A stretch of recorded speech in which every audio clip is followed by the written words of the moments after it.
Islam membangun persatuan dalam membangun keberagaman.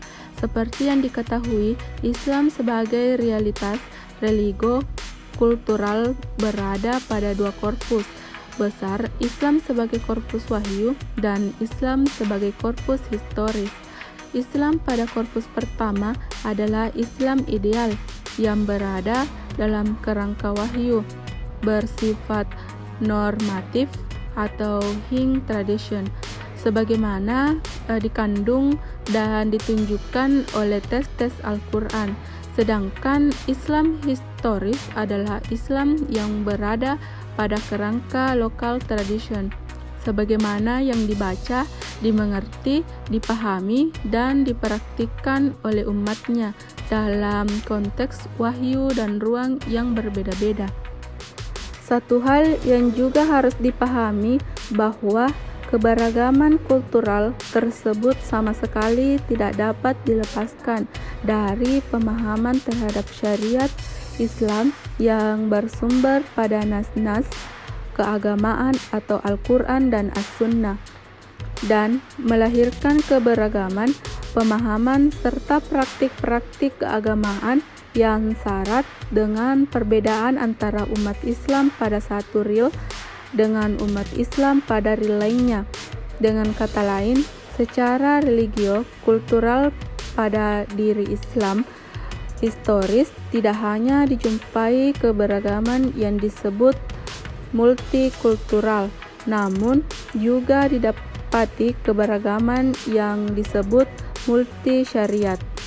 Kenyataannya, dalam waktu yang sangat panjang, keberagaman kultural dan syariat tersebut telah melahirkan berbagai konflik keumatan dan kemasyarakatan yang tak mudah diselesaikan.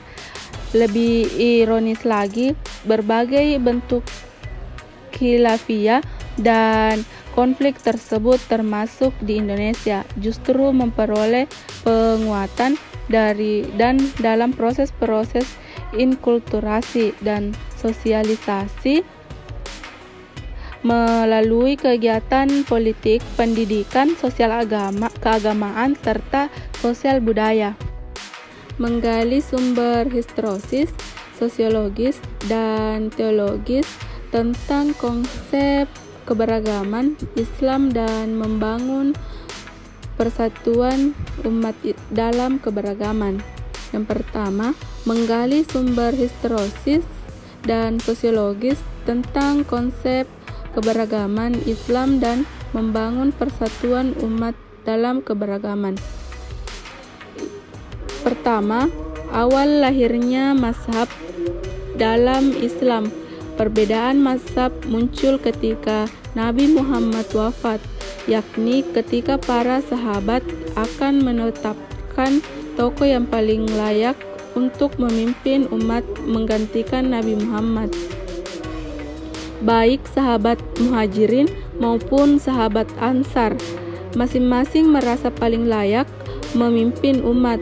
Muhajirin berargumentasi bahwa merekalah orang yang paling awal mendukung kenabian dan paling dekat kekerabatannya dengan Nabi Muhammad. Sedangkan Ansar pun berargumentasi bahwa Islam menjadi besar berkat perlindungan mereka. Akhirnya Umar bin Khattab radhiyallahu anhu mendeklarasikan Abu Bakar Siddiq radhiyallahu anhu atau tokoh Muhajirin sebagai khalifah yang disetujui oleh sebagian kaum Ansar, keluarga Nabi atau Ahlul Bait yang saat itu sibuk mengurusi jenazah Nabi. Manusia agung merasa kaget karena Abu Bakar diangkat menjadi khalifah. Mereka berdasarkan dalil-dalil yang mereka miliki memandang bahwa persoalan khalifah sudah tuntas.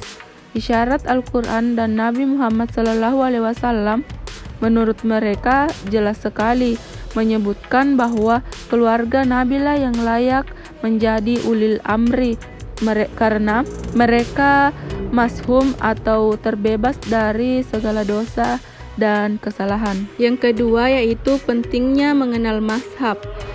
Sedikitnya ada 4 alasan kita perlu mengenal mazhab dalam Islam. Pertama, adanya beragam mazhab dalam Islam merupakan realitas yang harus dipandang sebagai kekayaan budaya Islam.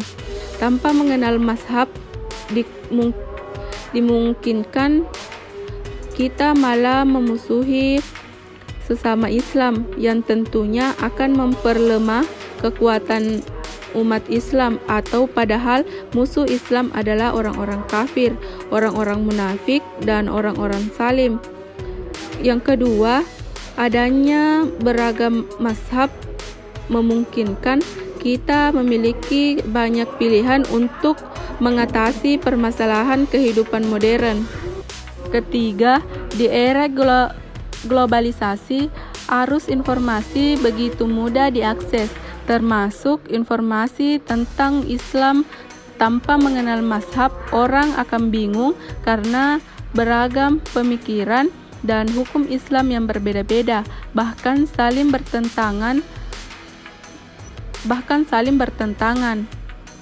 Yang keempat, sekarang gerakan ukhuwah Islamiyah didengungkan oleh hampir setiap ulama, cendekiawan, Muslim, dan orang Islam pada umumnya tampak memahami mazhab yang berbeda. Upaya ini hanyalah sebuah slogan palsu yang mudah diucapkan tetapi sukar dilaksanakan. Selanjutnya, menggali sumber teologis tentang konsep keberagaman Islam dan membangun persatuan umat dalam keberagaman. Mengapa hasil ijtihad para mujtahid bisa berbeda? Ada beberapa sebab. Pertama, dilihat dari sifat lafal yang ada atau baik dalam Al-Quran maupun hadis. Terkadang dalam satu lafal mengandung makna ganda. Terkadang kedua makna itu bahkan bersifat hakiki. Contohnya klasik adalah lafal kuru dalam Quran surah Al-Baqarah ayat 2. Ulama Hanafiyah memaknai kuru sebagai haid atau menstruasi, sedangkan ulama Syafi'iyah memaknai kuru sebagai tuhur atau suci. Implikasi hukumnya jelas berbeda bagi Imam Hanafi. Jika seorang istri yang telah bercerai mau menikah lagi dengan laki-laki lain, ia cukup menunggu 3 kali haid. Sedangkan menurut Imam Syafi'i, Islam yang telah bercerai harus menunggu 3 kali suci jika akan menikah lagi. Selanjutnya, hikmah kuru diartikan dengan haid atau dalam pandangan Hanafiyah adalah agar wanita yang telah bercerai dari suaminya bisa segera menikah lagi dengan laki-laki lain pilihannya. Sedangkan hikmah kuru diartikan dengan suci atau dalam pandangan Syafi'iyah adalah memberi kesempatan yang luas kepada suami istri yang telah bercerai untuk merenung kembali baik buruknya perceraian yang telah diputuskannya, sehingga putusan yang mereka ambil yaitu tetap bercerai atau rujuk kembali memang telah dipertimbangkan dengan sebaik-baiknya dan dalam waktu yang lama.